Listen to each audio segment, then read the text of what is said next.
How far will U.S. law enforcement go to bring in an alleged killer?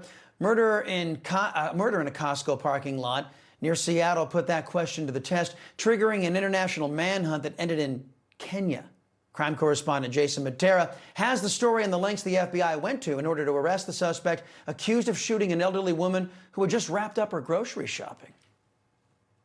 If you think you can commit a crime and run outside the country to escape justice, we will find you. The FBI says Salman Haji bolted from the U.S. after being accused of an attempted robbery outside Seattle that turned deadly. It all started on January 26, 2024, when investigators alleged that Haji, then 19, and a co-defendant carjacked a Porsche at gunpoint. Sometime later, the duo rolled into a Costco parking lot in their stolen wheels.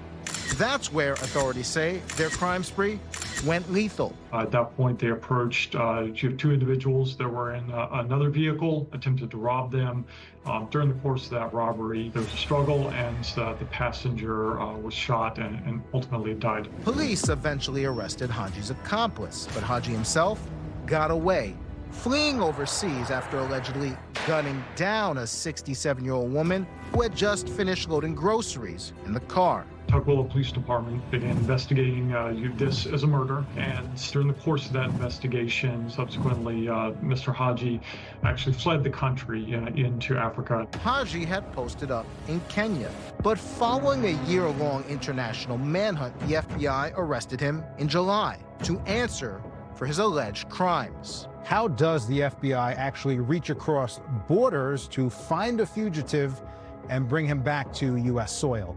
We have an international reach. We have presence in over 180 countries worldwide, about 250 FBI employees, forward deployed throughout the world to build relationships with law enforcement agencies. That global presence, the Bureau says, helps them reel in suspects on the run, and it's powered by cross-border intel sharing and agents working overseas on America's behalf.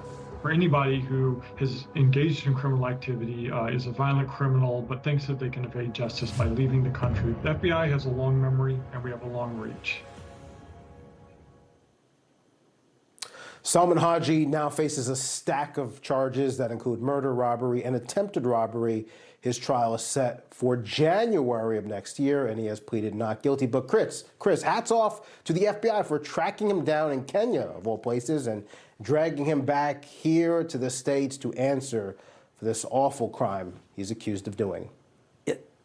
Justice is good, but it's heartbreaking. An elderly woman just loading her groceries suddenly gunned down, allegedly by this guy. Although I'm not surprised that this occurred right outside the infamously lawless Seattle. Jason, did the FBI share anything about the tools that they used to track this guy across the globe?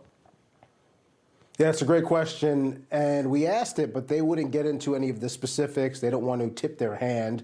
What was clear, though, from our interview is that the FBI has personnel overseas in places where the United States has no jurisdiction, and they work to build these relationships with foreign law enforcement entities so that when someone becomes an international fugitive, those channels are already open to facilitate an eventual arrest. Basically, there's a lot of groundwork that's always happening behind the scenes. Good old-fashioned police work. Crime correspondent Jason Mattera, thank you very much, sir. Information. Truth is freedom. Is Newsmax. It's real news for real people.